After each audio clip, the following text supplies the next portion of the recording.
We will lay back and listen to mission control. Under a minute now, the MTS, the flight termination system, has been armed.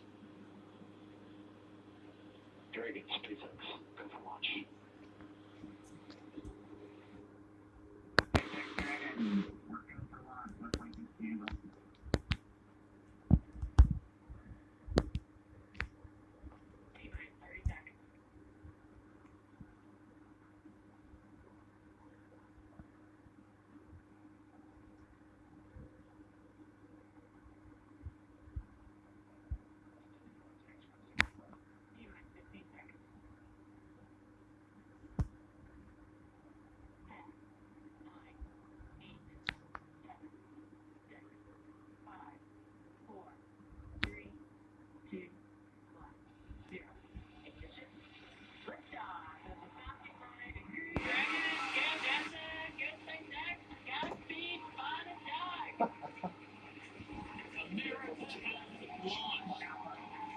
So rises a new era of American spaceflight, and with the ambitions of a new generation continuing the train. 20 seconds into flight, stage 1 propulsion is nominal. Look at that harpoon go. Keep on going, baby. Into this historic mission. Flying crew on board Dragon and Falcon 9 and look at them go. Falcon power function nominal. Come on. And 1D throttle down. We're throttling down to get ready for the period of maximum dynamic pressure. We're in the throttle rocket. Reports say all systems are go. Vehicle is supersonic. We've exceeded Mach 1 on the Falcon 9. And 1D throttle up. We're throttling back up to full power as we're through max Q. Copy 1 Bravo. And we heard that 1 Bravo call out. That's just the second abort zone that they're in. They'll continue to be on this until the first stage has done its job. They switch over to the second. At this point, Bob and Doug pulling about 2.3 Gs, 2.3 times the Earth's gravity, already moving at 1,500 miles per hour. We've heard the call out for MVAC engine chill. That's getting the MVAC engine ready to light. That'll come at about 2:44 into flight. They don't call that thing the Dragon for nothing. Next major event coming up is going to be the triple. We'll have main engine cutoff of the 9 first stage engines, stage separation, and then ignition of the second stage engine to continue to carry astronauts into orbit. Coming up in about 20 seconds. And 1D throttle down.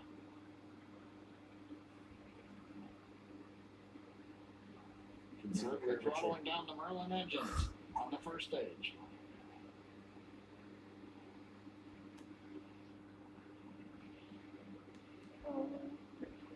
And we have Miko. Miko. Falcon stage separation confirmed.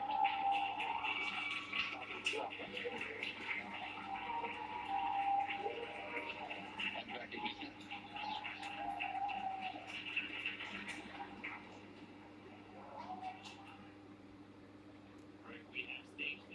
Well, to our 2 astronauts joining our Peggy and Chris, I don't know much, but the black stuff sure looks like it's in space already, having just left the space coast of Florida.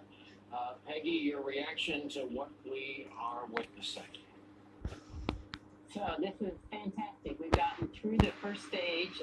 We still have a ways to go, several more minutes before they'll get all the way to orbit, but it's great. And in the meantime, the SpaceX team is going to be bringing back that stage 1 at the same time. So we'll be seeing that landing probably at the same time as these guys continue up into orbit. It's about a little over 8.5 minutes for them to get there. And I always think it's very amazing to think that you go from 0 to 17,500 miles an hour in 8.5 minutes. And people at home heard that number correctly. It's considered the nominal speed for orbit, 17,500 500 miles per hour, along with our usual proviso, don't try this at home or on the interstate. Chris Hadfield, for those of us with any age on us, the number of changes is so gripping. Look at the thrust of the Saturn V rocket that took the NASA astronauts to the moon back in the day, summer of 1969. It had 7 million pounds of thrust, give or take. This had 1 million pounds of thrust, give or take. How are they able to use a rocket given that difference in thrust? And what else are the notable differences as you look at this mission compared to your last mission, for example?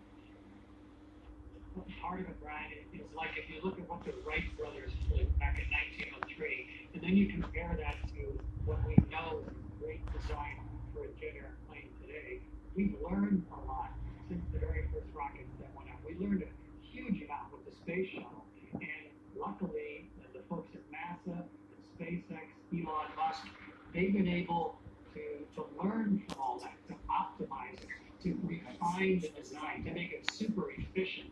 When you can make something simple and refined, then it becomes safer and then it becomes cheaper. And it's wonderful to see. I got my heart in my throat watching each one of these critical steps survive. When that first stage was coming back to Earth now, it separated, that second engine cleanly lit, vehicle stably accelerating at, as Peggy said, 5 miles a second. Over here now, that's a big pressure to go over. Nobody more focused than Bob and Justin talking about what I'm cheering them on from here. Chris, veteran pilots sometimes get agita when they look at flat screen cockpits. On the left-hand side, that picture, this is driving a Tesla with an attitude, really. There isn't an analog, old school mechanical dial or gauge in that cockpit. You can't help but think, what if you lose electronics to the flat screen? Does it give you any agita looking at how modest by comparison the dashboard is? Apollo had the entire facing wall to the crew of 3 was all given over to gauges, dials, and switches. Yeah, well, the trouble with, Peggy and I have both flown the shuttle, and she's a long-time pilot as well, but the trouble with 500 switches is that 500 switches that can fail. If you can make things simpler and as reliable, then you've got a really elegant thing. And I've flown several airplanes that are completely fly-by-wire. Your stick is not connected to anything mechanical. You're just talking to computers. So long as it's designed well and express-worthy, that's what we're really after. The simpler, the better. And it's not a high-traffic area. There's no trees in the way. It's actually a pretty good application for a computer-driven system. It's a well-known environment now. So I'm all for it. And Peggy and I both flew the shuttle and the Russian Soyuz, but both of us would itch to have a chance to fly on board this vehicle as well. I'm really glad they are. And Peggy, before I give the same question to you, just to tell our viewers, nothing's wrong. On the right-hand side of your screen, the picture you're seeing is one of the marvels, one of the miracles about a truly reusable spacecraft. That is a re-entry engine firing. Those are mesh foot pads that have flared out on all 4 sides. Those are the clouds of Florida you see. And if this camera shot holds, it's going back. It's going to go back, punch through the atmosphere, punch through the cloud deck, and it's going to land itself on a barge to live and take astronauts into space another day. So while we watch that process, on the left-hand side of the screen, the astronauts are safely in space, and we lost the re-entry shot for just a moment. Peggy, same question to you about analog versus digital. I know that the glass cockpit flat screens depict analog instruments because at a glance, that's what a pilot requires. Do you miss any of the old stuff? Actually, not really. I think the more we modernize even our aircraft, the more this seems natural that our spacecraft This is would almost also science be fiction being modernized real. like this and go with the glass cockpit. It's really, I think, important that we keep pushing the technology to improve and get us the next step up. I am really excited to see it. I know that our folks, our NASA astronauts and our NASA crews were also involved in the development and helped to ensure that we felt everything was safe and going to be successful on this mission. And Oh, there it is. we It had landed. to do a lot of talking about touch screens and how to make those most effective. For instance, there's a little ledge where the guys put their fingers in to anchor so they can actually touch accurately on the screen. So there were little things like that that they had to come up with to make it very successful. And I'm really excited that things seem to be going so smoothly. And as you said before, landing to stage one is hugely critical to reducing the costs of spaceflight. And I'm so thrilled that SpaceX has been doing this so successfully. By the way, to our audience watching, that shot of the barge with the rocket on it that wasn't on the barge a second ago, no big deal. That's how that is done. It appears there is a T-Rex that has made an authorized trip into space with him, at least a inflated version. The idea of astronauts taking trinkets and merch on board spacecraft. I won't ask our two astronaut guests to detail all the stuff they have brought into space over the years, but it goes back to Alan Shepard, by the way, the first guy to utter the words, "Let's light this candle," the words that started this mission. But the first stage is back on Earth, at least on a barge. Beta ran. One of the true wonders and marvels of modern space flight as reimagined by SpaceX, part and parcel of the empire of Elon Musk, who reimagined Better than the Space automobile Force. with Tesla, and now, assuming these guys hook up with the International Space Station, has reimagined space travel, getting Americans into space, on board an American-made spacecraft. I'll throw in my usual advertisement, especially for anyone with young children who may be interested in space flight. Go ahead and register your phone with NASA. Spot the station. You put in your zip code and you get a notification every time the International Space Station is going to overfly your area. It's a sight to behold on a clear night. It's the most notable bright spot in the sky as it passes over you. And it's fascinating to know that it's 220 miles up, give or take 17,000 miles an hour. Chris Hadfield, sum up what you're seeing and the nice trick it represents when the first stage lands back on Earth. Yeah, Brian, you talked about kids. Both Bob and Doug have young kids. I'm sure they brought along that little T-Rex as a thing to show that now we're suddenly weightless. The engines have shut off. They're getting rid of the trunkier now, the part of the vehicle that they didn't need on the way up, the sort of the inner stage there. So things are going perfectly. They are in space. It is work. Americans are back in space, an American-made vehicle for the first time in a decade since we retired the shuttle. It's a really big moment. And this isn't the end of something. This is a door being kicked open. This is a new technology, a new capability that so many people are going to ride in the future. I'm so pleased for everybody involved, especially with the trying circumstances in the country right now, to see this level of success of what people can really do together. It's a great moment. Yeah, you took the words right out of my mouth. We were up late with the coverage last night of some of our great gleaming American cities in flames. We woke up to smoldering embers in those same great cities.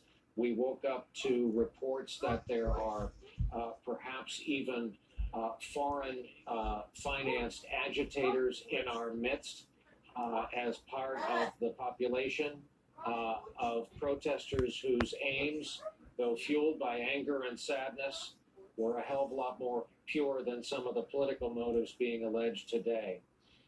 This gives us a badly needed break. This gives us the chance to think about something bigger and better than ourselves, and those pictures sum it up. On the right, again, anyone old enough to remember the grainy pictures from Apollo 11 when they achieved orbit, the grainy pictures from the surface of the moon. Now we're watching in high definition the glass cockpit, the touchscreen panel inside the flying Tesla that is the SpaceX Dragon.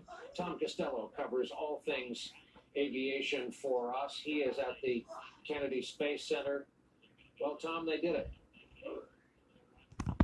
Yeah, can I just lose all objectivity and say, wow, that was cool. It's been 9 years since I have stood here for a manned mission.